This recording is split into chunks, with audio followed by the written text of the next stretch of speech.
Ya, Assalamualaikum warahmatullahi wabarakatuh. Selamat pagi untuk mahasiswa-mahasiswa eh, dan selamat datang di kelas patologi ya.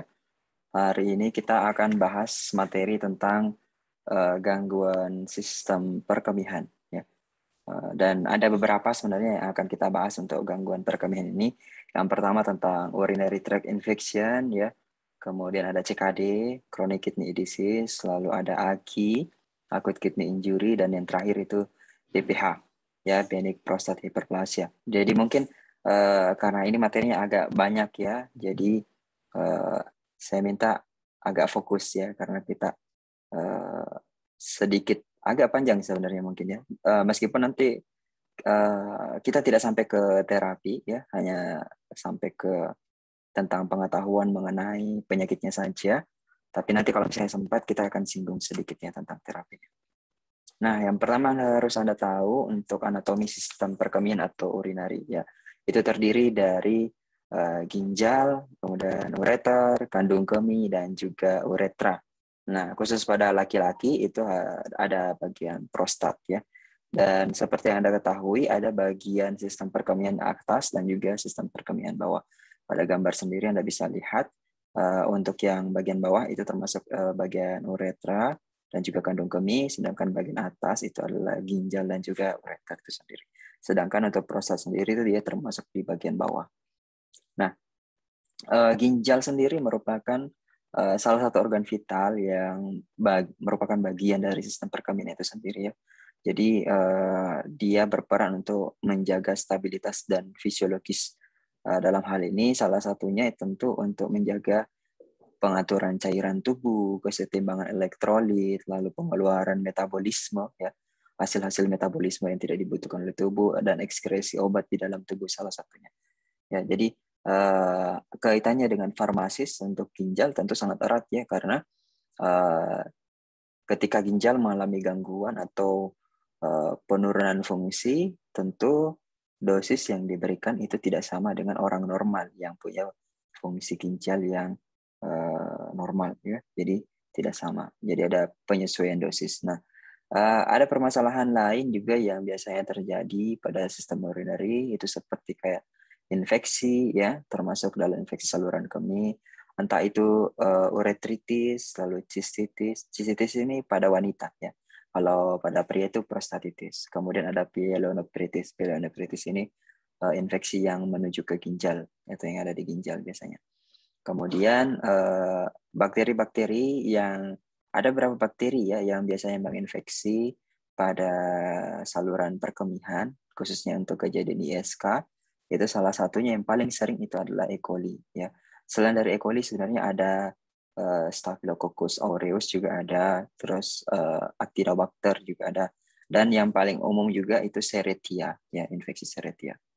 Nah, kemudian mengapa juga pada ISK itu kalau misalnya dia dibiarkan berkelanjutan ya, itu infeksinya dia bisa naik sampai ke bagian ginjal ya, jadi naik ke atas menyebabkan infeksi pyelonephritis.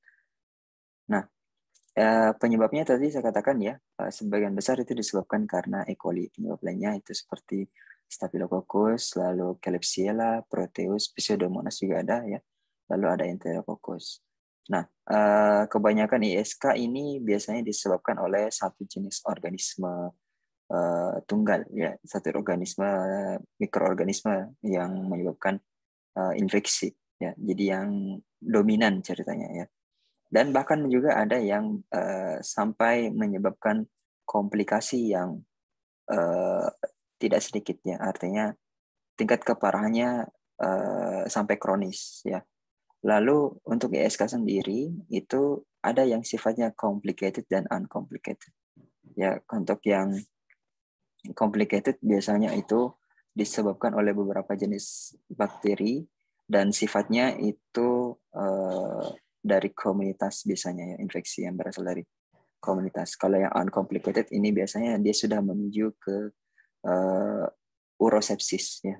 Jadi infeksi sistemik yang bahkan Pseudomonas itu menjadi salah satu penyebab untuk yang kasus uncomplicated.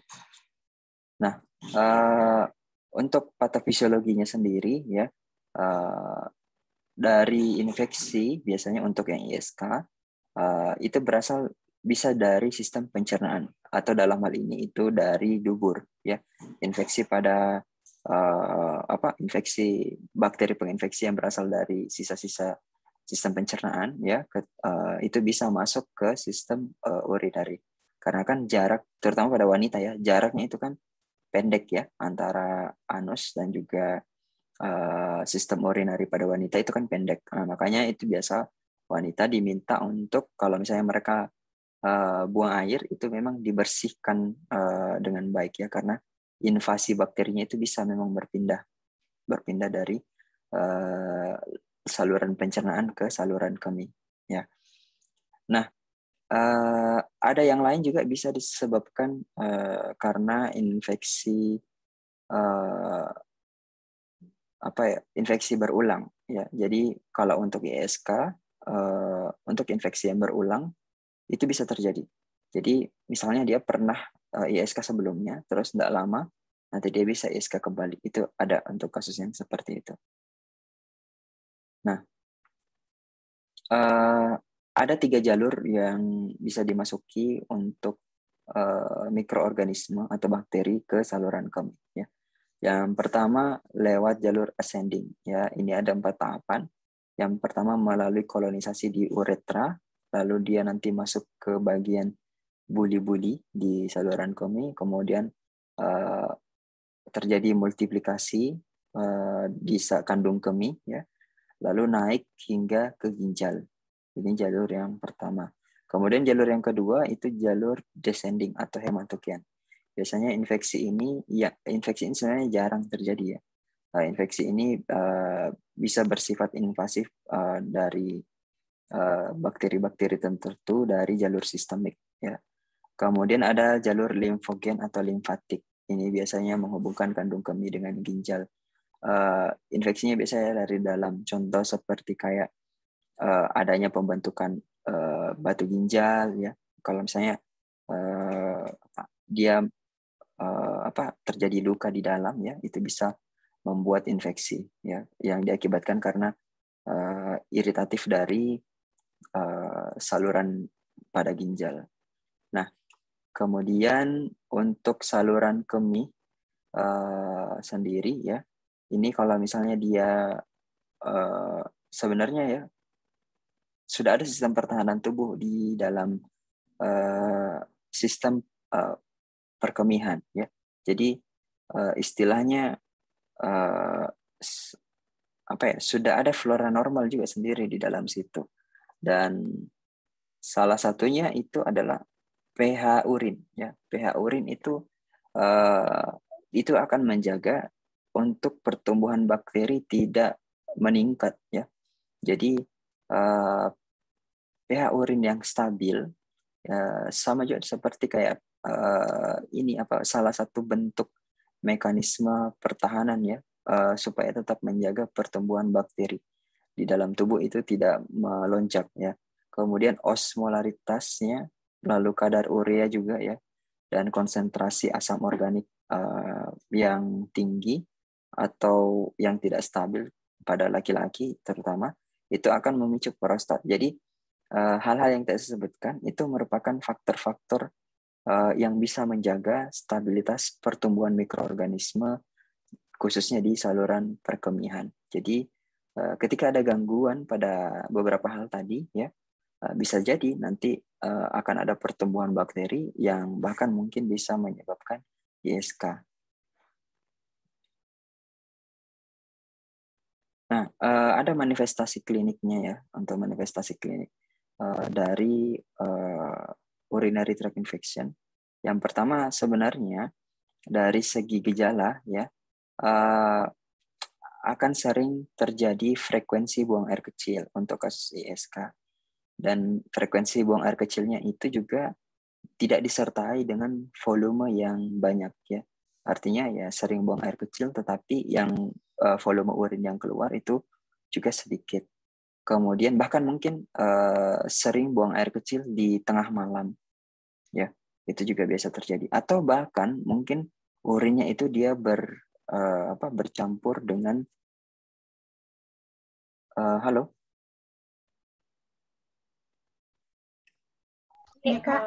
Oh iya, saya pikir terputus. Bahkan mungkin urinnya itu dia bercampur dengan darah ya, atau kita sebut sebagai hematuria. Nah, kemudian ada beberapa kasus juga pada saat terjadi ISK itu terjadi nyeri ya, nyeri pada saat buang air kecil ya. Jadi itu umumnya terjadi ya, dan nyerinya itu bukan nyeri ini ya, bukan nyeri seperti nyeri biasa ya. Biasanya disertai dengan kayak rasa terbakar pada saat ingin buang air ya, pada saat buang air kecil, itu biasanya seperti itu. Nah, kalau dari nilai laboratorium biasanya kita melihat dari kultur pertumbuhan bakteri di urin ya. Jadi kita lihat apakah bakterinya itu masih masuk dalam range normal atau tidak pada urin.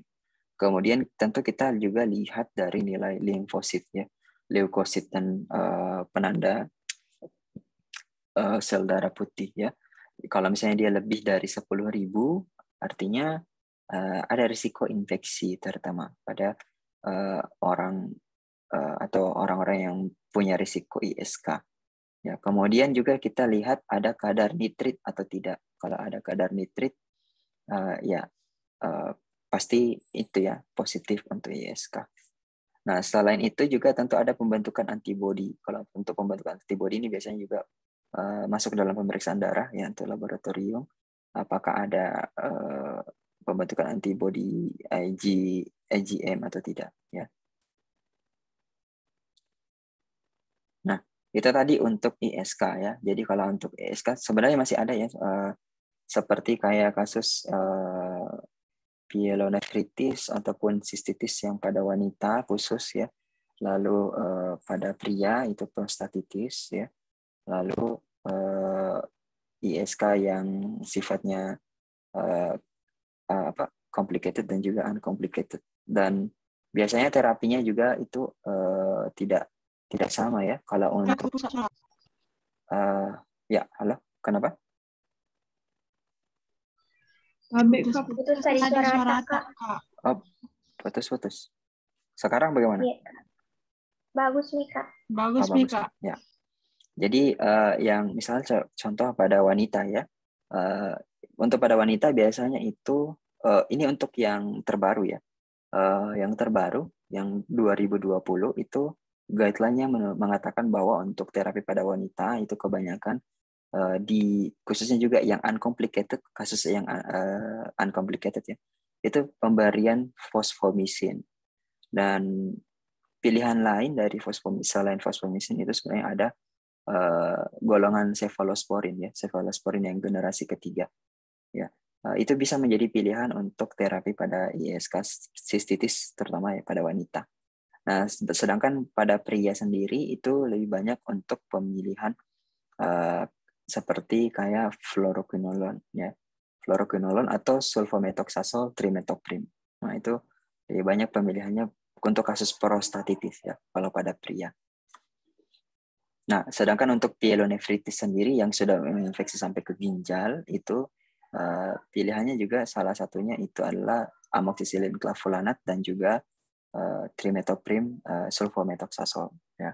Jadi itu menjadi pilihan kalau misalnya untuk pyelonefritis. Nah, itu tadi ISK ya. Saya tidak terlalu bahas ke terapinya ya karena nanti sebenarnya untuk terapinya akan ada mata kuliah sendiri lagi ya, mata kuliah farmakoterapi infeksi. Jadi tapi paling tidak Anda sudah tahulah mengenal untuk obatnya itu seperti apa dan penyakitnya khususnya seperti apa. Nah, sekarang kita ke gagal ginjal akut ya. Gagal ginjal sebenarnya ada dua ya. Ada gagal ginjal akut, ada gagal ginjal kronik ya. Yang akan pertama kita bahas itu tentang gagal ginjal akut. Nah, sebelumnya Anda harus tahu dulu untuk fungsi ginjal seperti apa. Jadi seperti tadi yang di awal saya katakan ya, dia bisa mengatur untuk kesetimbangan cairan, elektrolit ya. Tetapi fungsi ginjal yang paling utama itu sebagai penyaring.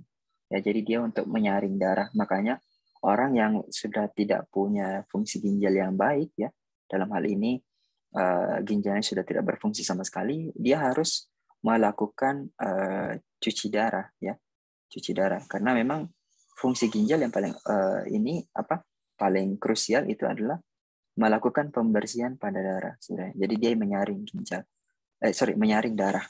Nah, sebenarnya juga ginjal juga berperan pada proses pengaturan tekanan darah ya.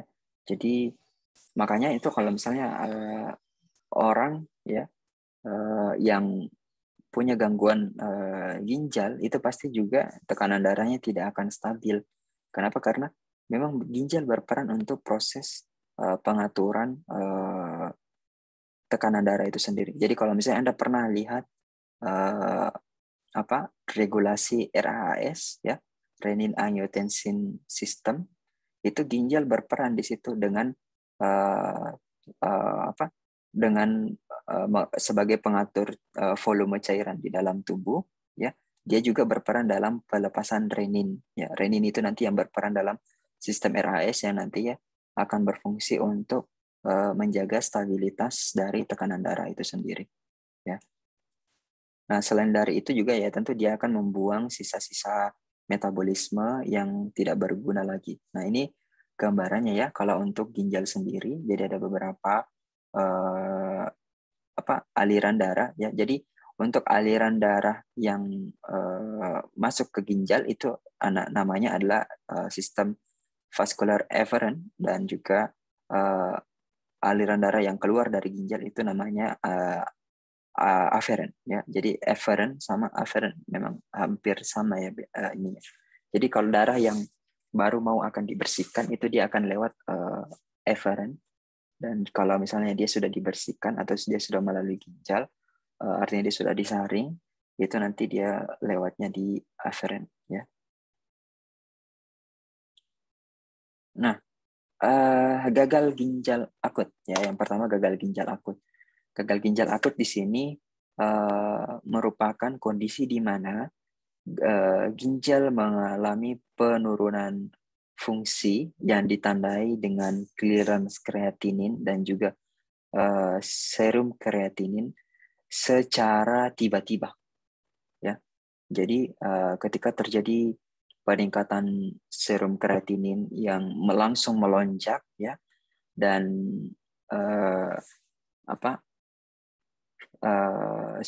clearance kreatininnya juga itu langsung turun drastis ya dalam jangka waktu kurang dari 3 bulan sebenarnya ya, dalam jangka waktu kurang dari 3 bulan, itu bisa dikatakan atau bisa didefinisikan masuk dalam kondisi gagal ginjal akut. Nah, gagal ginjal akut di sini biasanya juga terjadi pada usia-usia muda ya. Usia-usia muda seperti pada kasus-kasus sindrom nefrotik atau kasus sindrom nefritik. Nah, sindrom nefrotik atau sindrom nefritik itu kan biasanya menyerang pada usia-usia yang ya mungkin notabene rata-rata seusia Anda ya. Jadi ada beberapa pasien saya yang pernah saya dapat itu usianya masih 18 tahun, 17 tahun, tapi mereka sudah cuci darah. Ya, sudah cuci darah. Kenapa? Karena itu tadi penurunan clearance kreatininnya dan juga serum kreatininnya itu mengalami lonjakan ya. Jadi secara tiba-tiba dalam waktu kurang dari 3 bulan ya. Nanti perbedaannya apa dengan yang kronik nanti kita lihat ya. Nah, biasanya juga untuk yang gagal ginjal akut ini karena itu tadi ya, kebanyakan diakibatkan karena lifestyle. Nah, itulah makanya kenapa kebanyakan itu dia dialami oleh kaula-kaula muda ya. Jadi rata-rata pasien saya itu yang pernah saya tanya ya, mereka tuh sering minum soda ya, dia sering minum soda, kemudian minum yang manis-manis berlebihan ya, kemudian tidak pernah makan yang makanan-makanan atau minuman-minuman sehat, jarang minum, bahkan jarang konsumsi untuk air mineral ya. Nah, itu berpengaruh. Kenapa? Karena kerja ginjalnya dipaksa jadinya. Ya, sehingga terjadi penurunan fungsi secara drastis pada ginjal. Dan rata-rata untuk pasien seperti ini ya mereka masuknya langsung ke ini ya, langsung biasanya itu mereka langsung dirujuk ke rumah sakit yang besar karena tipe A biasanya, yang dirujuk ke tipe A atau rumah sakit yang punya layanan cuci darah ya, karena mereka memang harus lakukan itu, mereka harus jalani ya. Jadi yang perlu Anda tahu bahwa untuk serum kreatinin pada perempuan itu normalnya hanya sampai di bawah 1,1 ya. Itu pada perempuan. Kalau pada laki-laki itu maksimal itu hanya di 1,3. Jadi harus di bawahnya 1,3. 1,3 miligram per desiliter. Ya, jadi kalau pada kasus AKI ya atau acute kidney injury itu dia sampai bahkan 15 ya, 15 miligram desiliter serum kreatininnya ini ya, atau bahkan mungkin 10, ada bahkan pernah yang saya dapat sampai 23 ya, serum kreatinin itu sampai 23. Anda bayangkan normalnya cuma 1,1 untuk perempuan, di bawah 1,1 ya, dan untuk laki-laki itu dia hanya di bawah 1,3. Nah ini kalau pasiennya sampai 25, 23, 18, nah itu kan jauh ya. Berarti kalau misalnya kita hitung clearance kreatininnya atau GFR-nya ya, jadi kita bisa menghitung ya, GFR itu sama clearance kreatinin itu harus dihitung ya. Itu untuk mengetahui fungsi ginjal. Nah, untuk mengetahui fungsi ginjal bahwa fungsi ginjalnya itu dia sudah di tahap berapa. Nanti kita lihat di belakang ya, ada slide nanti di belakang.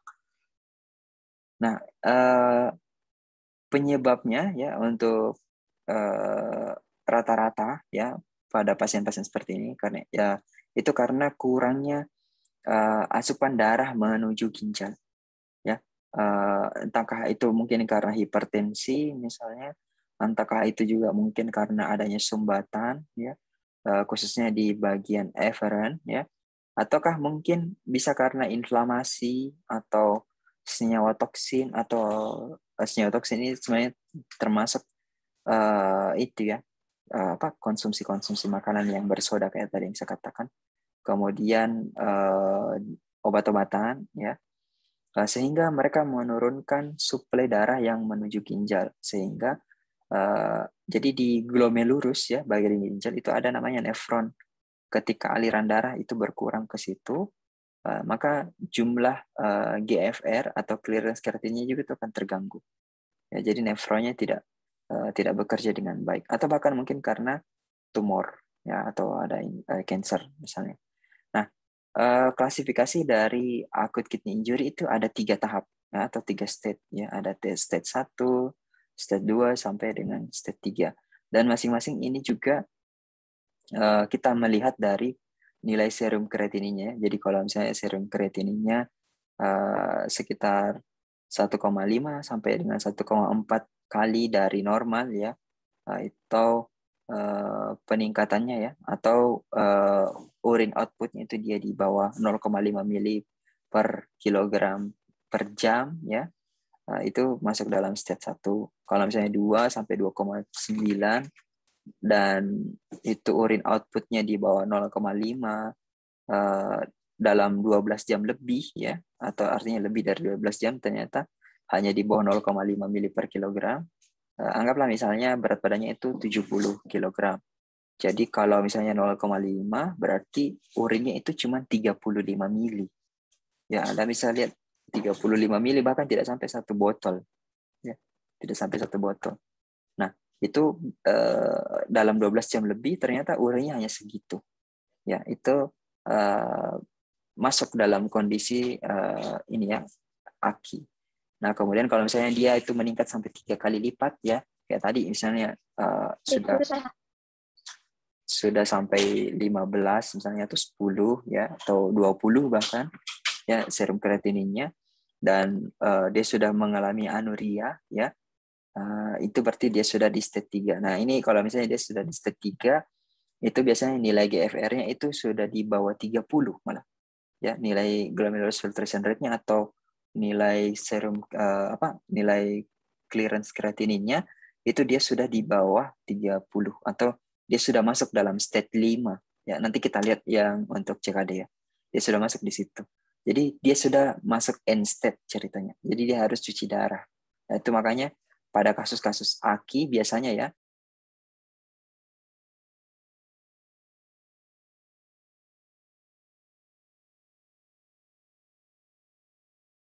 sorry jaringannya terputus ya.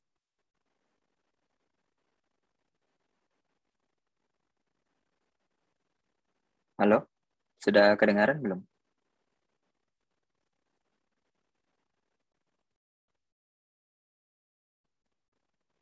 Halo,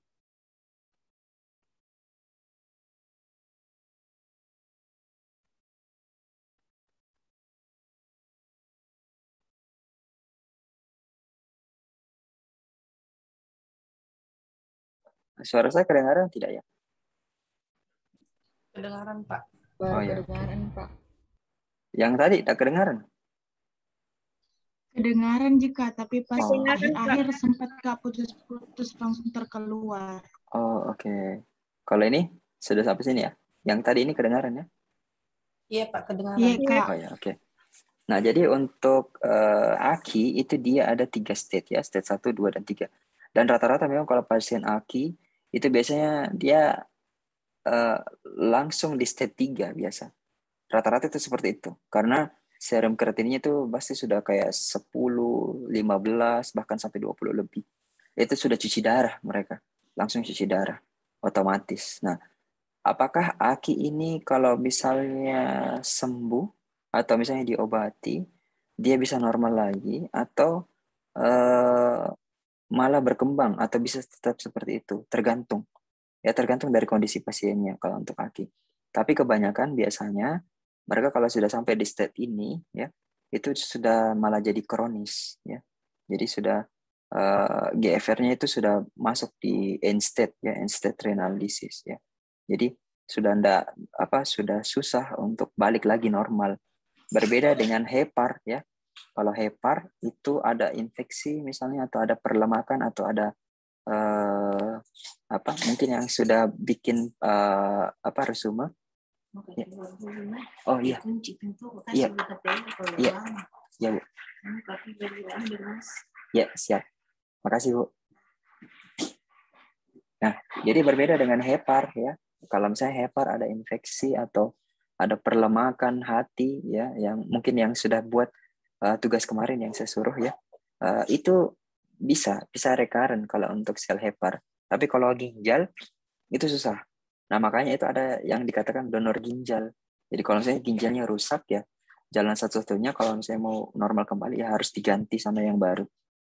Gitu. Ya jadi jagalah ginjal Anda dengan baik ya. Salah satu yang bisa merusak ginjal juga itu, saya ada kasus kemarin juga.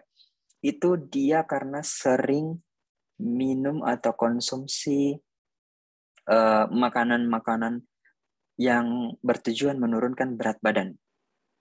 Ya, ada mungkin yang suka menurunkan berat badan di sini. Dia kalau saya tidak salah itu katanya dia minum kolagen. Ya, kolagen kurang lebih sekitar 6 bulan sampai 8 bulan.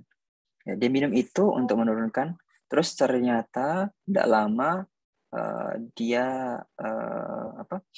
dia mengalami gangguan tekanan darah dan bahkan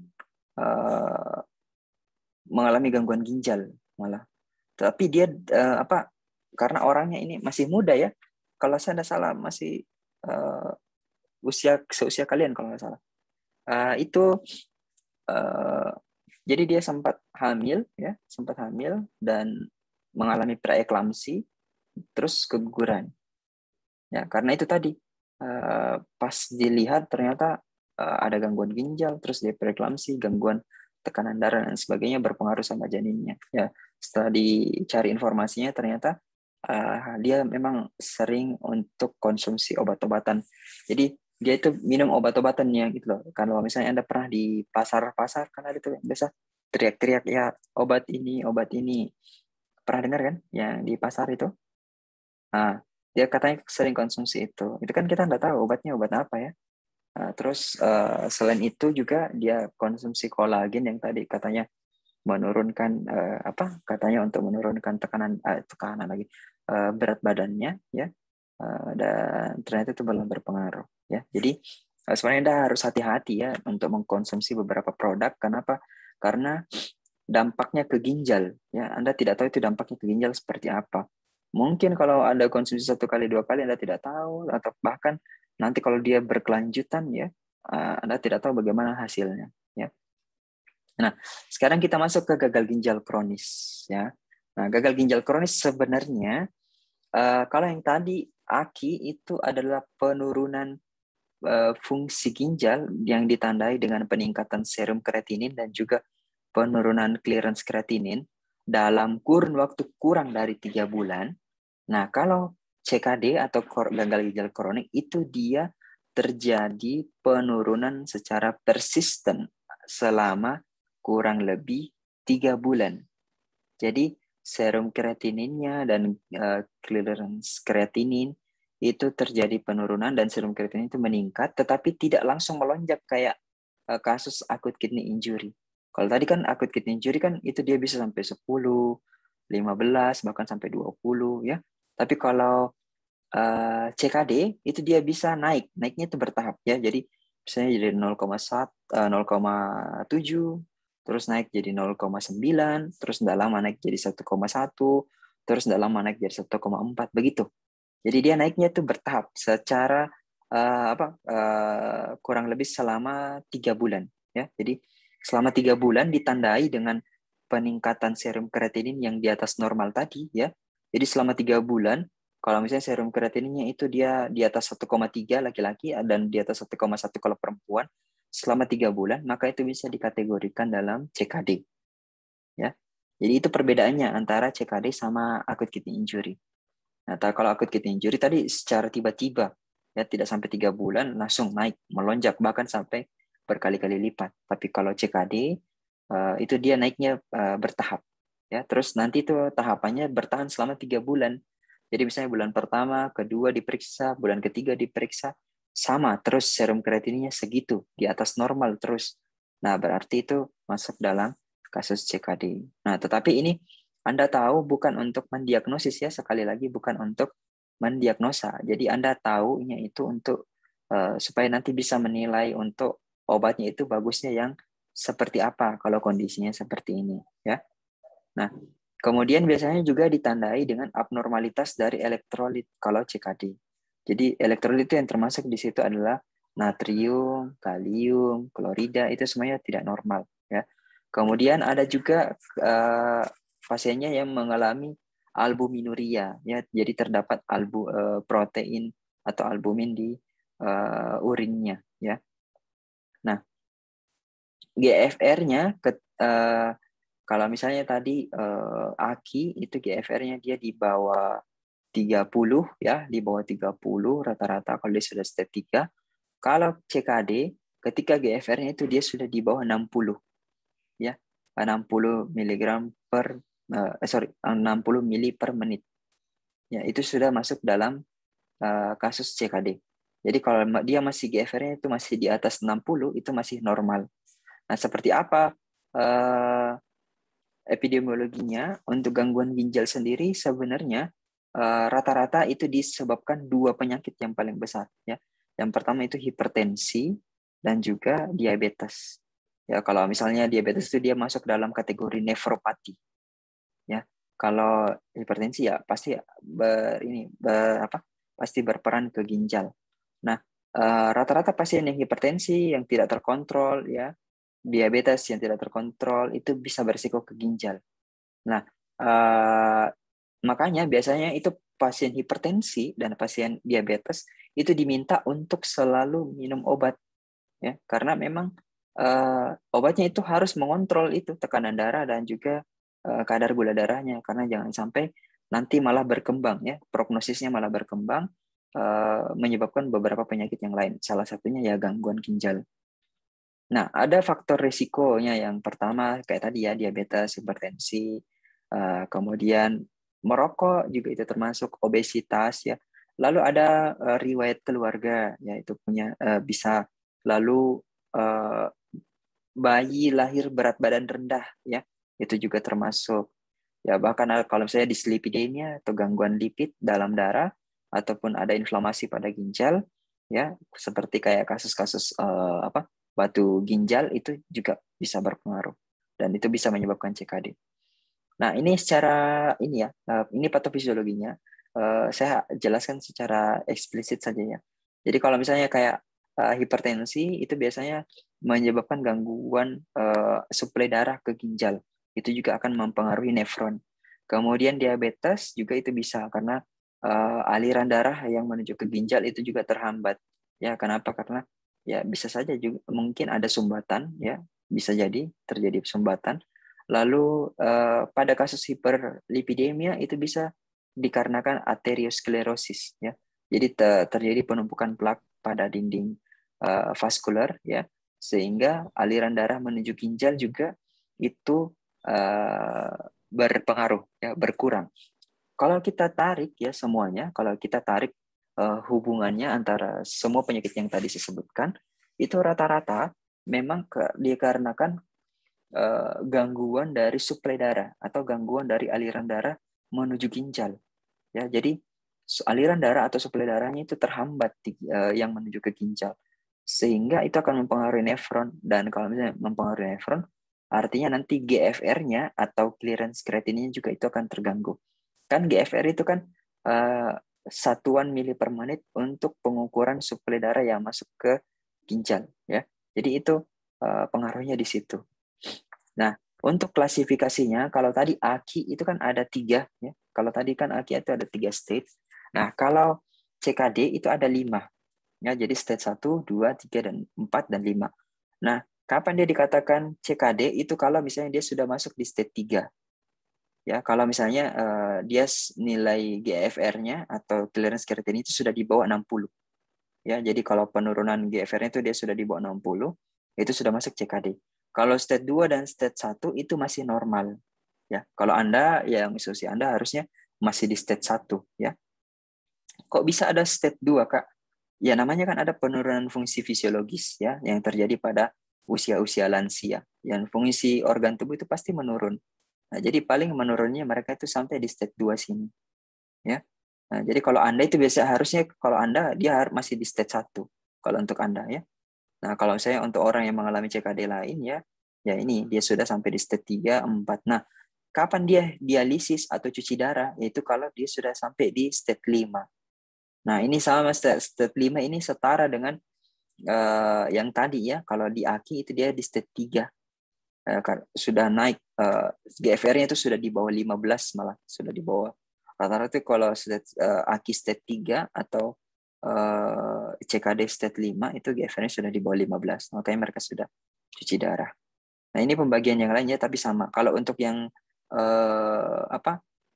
kalau ini tadi dari KDOQI ya, kalau ini dari KDIGO. Nah, ini dia kalau KDIGO itu dia membagi stage 3-nya jadi 2 stage.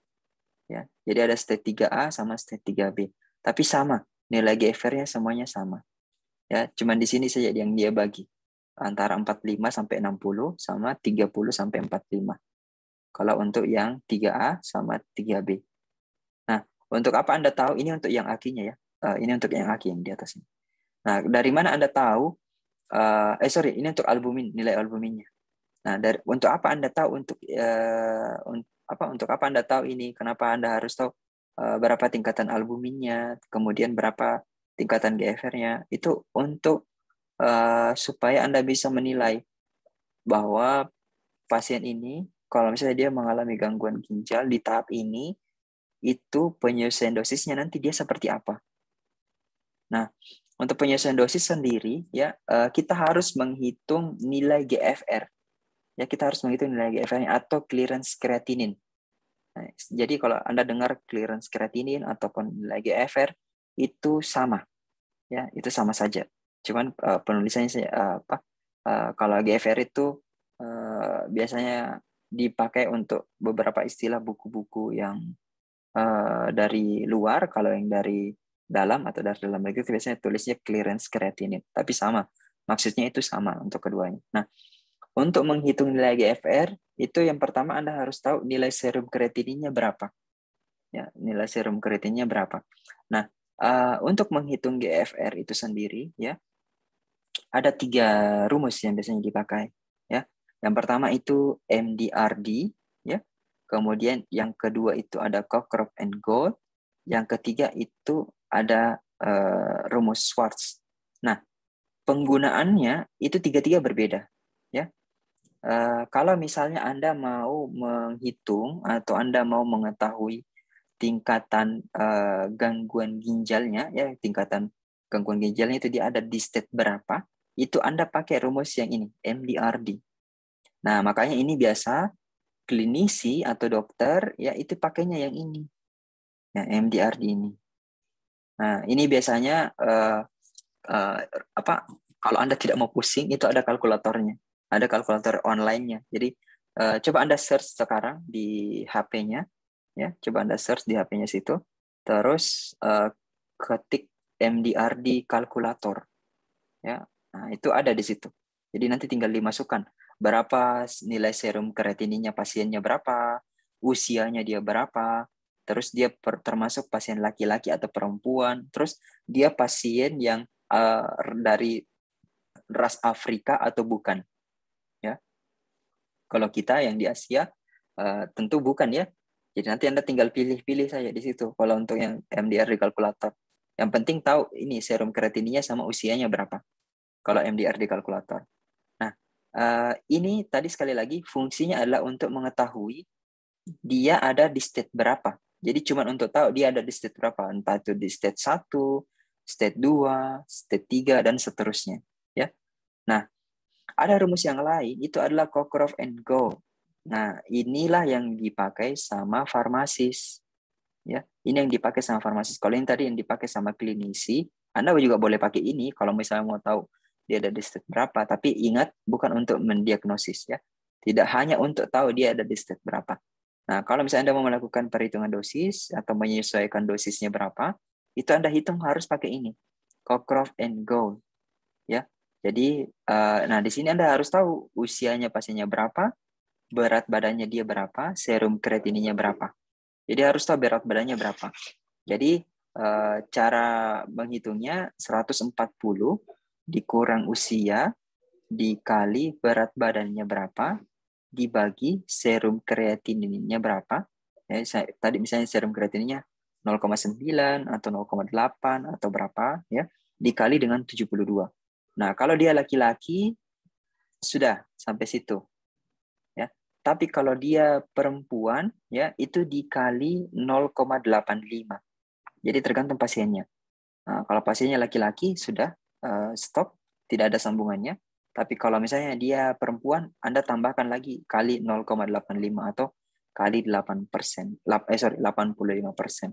Nah, ini tujuannya adalah untuk melakukan perhitungan penyesuaian dosis pada orang dewasa. Ya, pada orang dewasa. Nah, kalau pada anak-anak, ya, itu dia pakai yang ini, rumus Schwartz yang ini tadi. Nah, ini ada beberapa faktor yang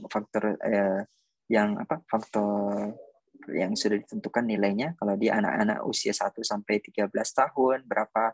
Kalau dia laki-laki usia 14 sampai 17, kalau dia perempuan usia 14 sampai 17. Kalau ini 0,55 ini dipakai untuk anak yang laki-laki ataupun perempuan di bawah usia 13 tahun, ya, atau di bawah 14 tahun. Nah, kemudian kalau dia bayi, ya, bayi infant, itu pakai nilainya 0,45, 1 sampai 52 minggu. Nah, ini caranya menghitung serum kreatininya pada bayi atau anak-anak itu tingginya berapa, ya, atau panjangnya kalau bayi, ya, panjangnya berapa dikali faktor konversi. Faktor konversinya ini semua, dia itu usia berapa, ya, kemudian dikalikan serum kreatininnya. Nah, barulah dapat dia ada di state berapa. Ini khusus untuk anak di bawah 18 tahun, ya.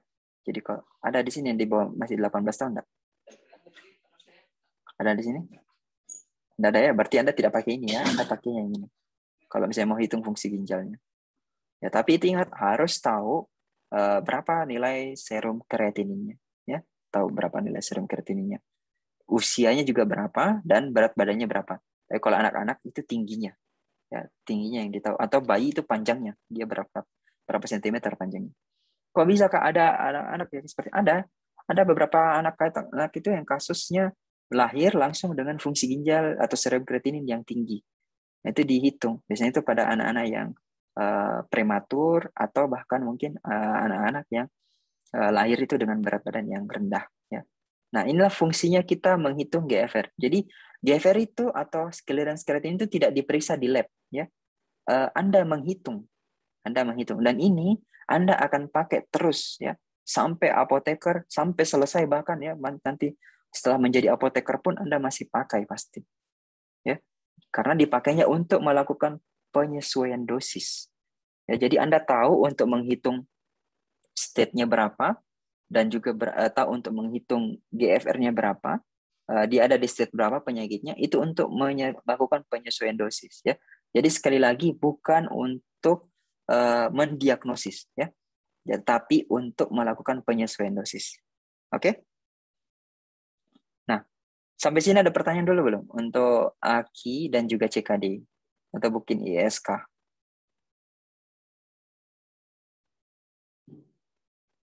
Belum ada? Ya, silakan Fitri. Ketika Bismillahirrahmanirrahim. Assalamualaikum warahmatullahi wabarakatuh. Sebelumnya terima kasih atas kesempatan yang telah diberikan. Kak, di sini saya mau bertanya mengenai ISK, Kak. Kan di awal tadi itu di situ ada slide menyatakan bahwa ISK ini lebih resikonya lebih besar pada perempuan dibanding laki-laki, Kak. Nah, faktor apa, Kak, yang mempengaruhi sehingga risikonya ini lebih besar terkena pada perempuan dibanding laki-laki? Ya, oke. Kenapa pada perempuan itu dia lebih berisiko? Yang pertama, tadi ya, bakteri penginfeksi ISK itu kebanyakan ya, sebagian besar. Bukan hanya itu ya, ada beberapa bakteri tadi sudah saya sebutkan. Kebanyakan, tapi itu disebabkan karena E. coli, ya, Escherichia coli. Escherichia coli-nya ini bisa saja itu merupakan bakteri yang berasal dari sistem pencernaan.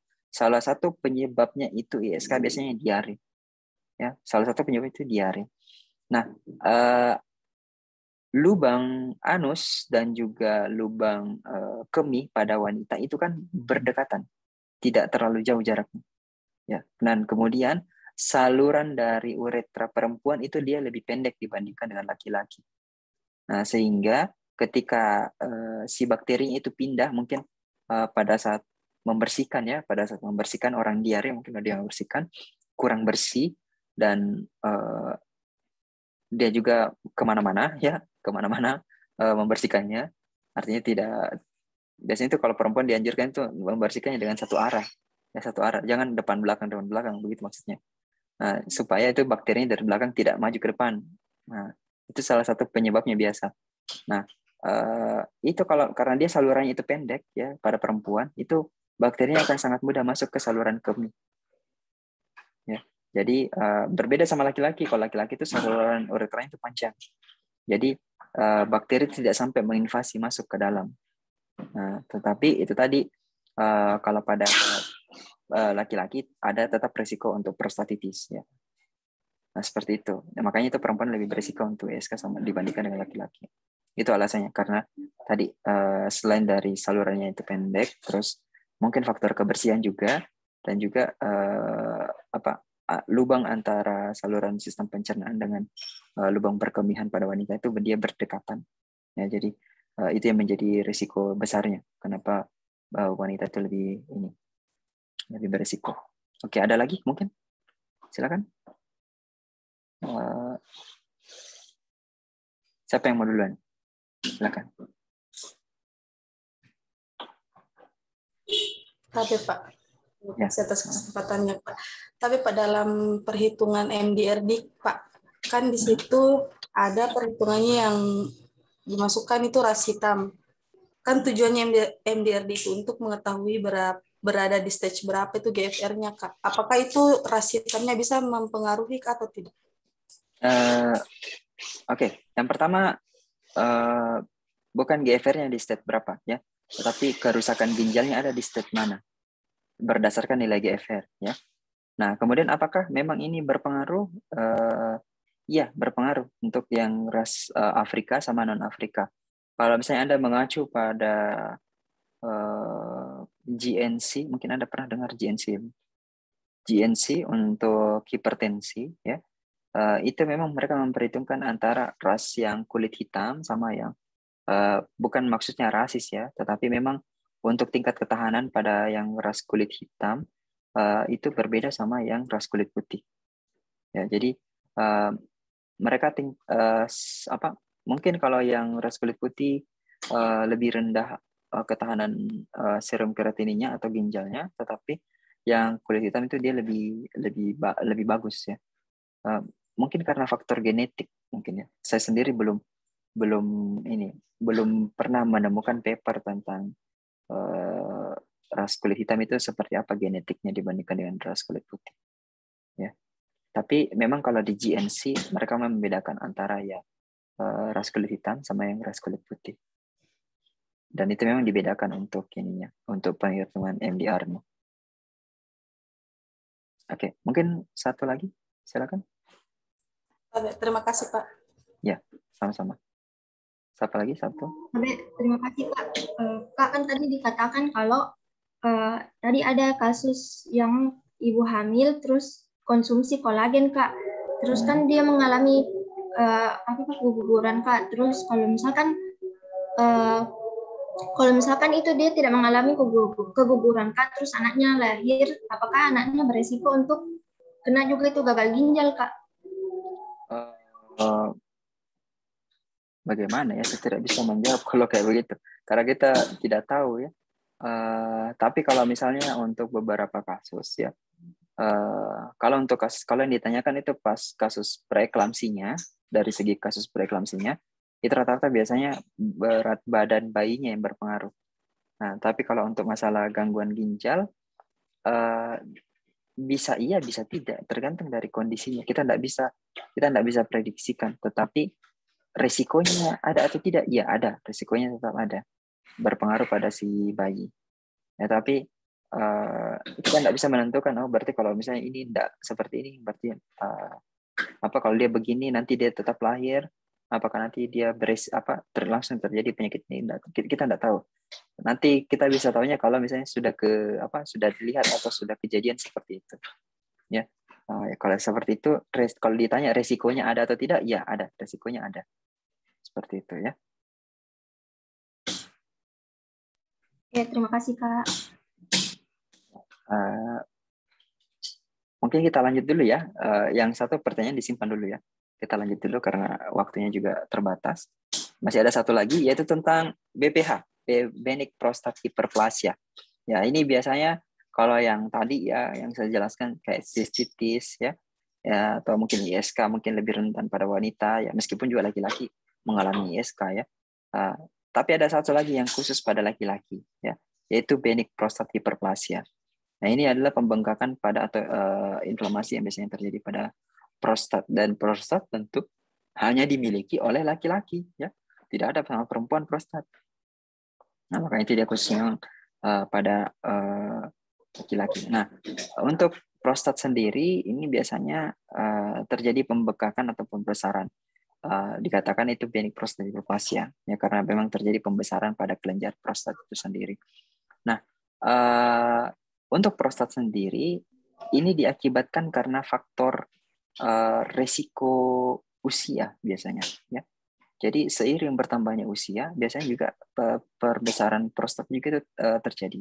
Jadi laki-laki ya normal kalau misalnya terjadi perbesaran, kalau dia sudah di usia di atas 50 tahun, itu pasti akan ada perbesaran prostat ya.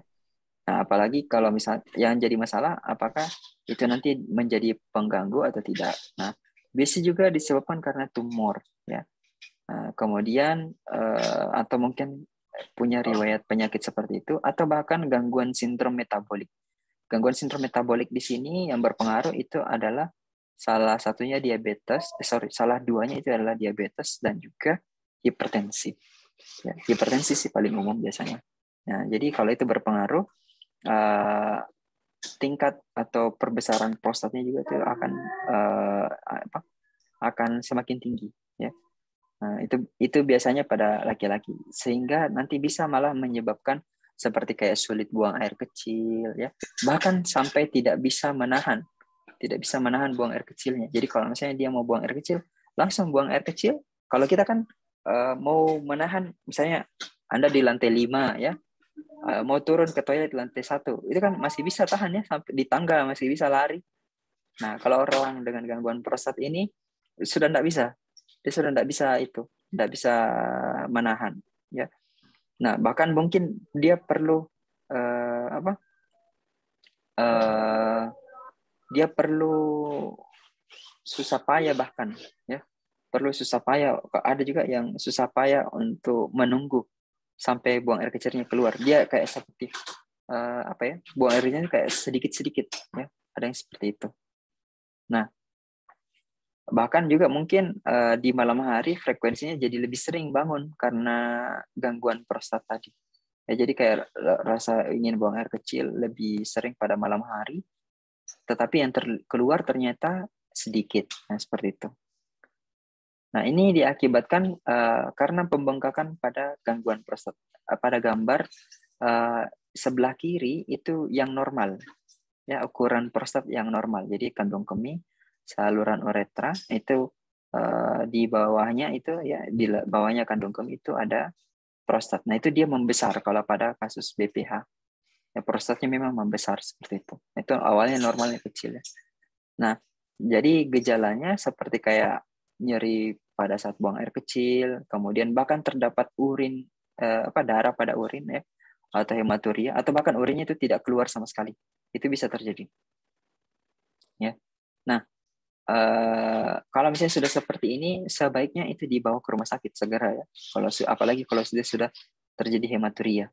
Ya, jadi kalau sudah kayak gini itu dibawanya ke rumah sakit. Dan ini memang berisiko pada orang-orang atau laki-laki yang sudah berusia di atas 60 tahun. Atau bahkan laki-laki yang tidak pernah berolahraga. Ya, punya berat badan yang berlebih, punya penyakit jantung dan diabetes, ya, atau hipertensi, atau punya gangguan prostat dari riwayat keluarganya. Nah, yang dilihat dari prostat itu sendiri bisa pemeriksaannya ya, itu dari USG ya, atau melihat ukuran prostatnya sudah sebesar apa. Kemudian tes urin juga bisa. Lalu tes darah ya, terutama untuk melakukan pemeriksaan pada ginjal. Lalu tes pengukuran kadar antigen ya dalam darah. Lalu mengukur kekuatan pancaran urin. Kalau orang gangguan prostat itu ya coba deh kalau misalnya Anda punya adik laki-laki ya atau kakak laki-laki, kalau dia buang air kecil itu bisa jauh ya, dia bisa jauh ke depan. Tapi kalau orang gangguan prostat itu sudah tidak bisa, dia cuma menetes saja di situ, melumer saja. Nah, kayak gitu. Itu anunya perbedaannya biasa. Nah, kemudian memeriksa kemampuan pasien untuk mengosongkan kandung kemih. Artinya ketika dia mau buang air kecil itu masih ada enggak yang rasa-rasa yang mau keluar, atau bahkan mungkin masih ada nyangkut di dalam tapi tidak keluar urinnya. Itu ada seperti itu. Dan yang terakhir itu sitoskopi.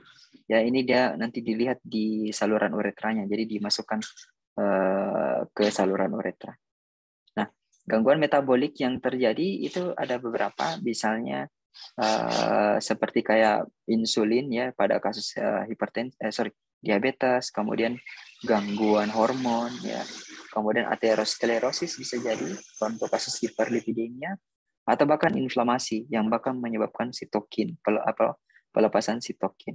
Ini semuanya itu bisa menjadi jalur patofisiologi dari BPH itu sendiri. Ya. Nah, komplikasinya ya seperti kayak retensi urin ya, susah untuk buang air kecil malah. Kemudian ada batu ginjal itu bisa. Kemudian urinary tract infection menyebabkan ISK itu juga bisa. Bahkan yang paling yang paling parah itu bisa berdampak ke ginjal ya. Jadi dia bisa berdampak ke ginjalnya. Entah itu nanti menyebabkan CKD ataupun AKI. Nah, ini salah satu kuesioner yang biasanya ditanyakan ke pasien dengan gangguan BPH ya. Jadi dia melihat bagaimana frekuensi buang air kecilnya, kemudian pada saat dia buang air kecil apakah masih ada sisa-sisa urin yang tersisa, atau bahkan mungkin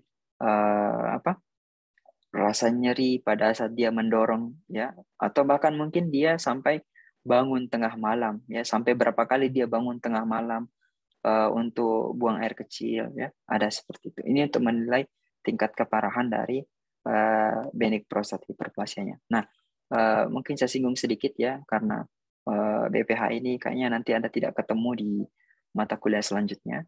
Jadi untuk terapinya biasanya BPH itu dia pakai alpha blocker. Ya, alpha blocker itu contohnya seperti kayak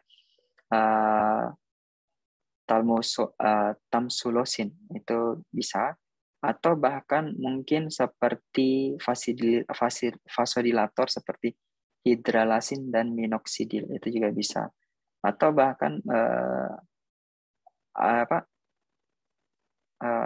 alpha blocker yang lain itu seperti apa ya, terazozin ya, tetapi itu bisa menyebabkan ortostatik hipotensi ya, jadi penurunan tekanan darah secara tiba-tiba, apalagi kalau ini kan pasiennya pasien lansia ya, kan tadi rata-rata usia yang di atas 50 atau bahkan 60 ke atas itu berisiko. Nah, tapi itu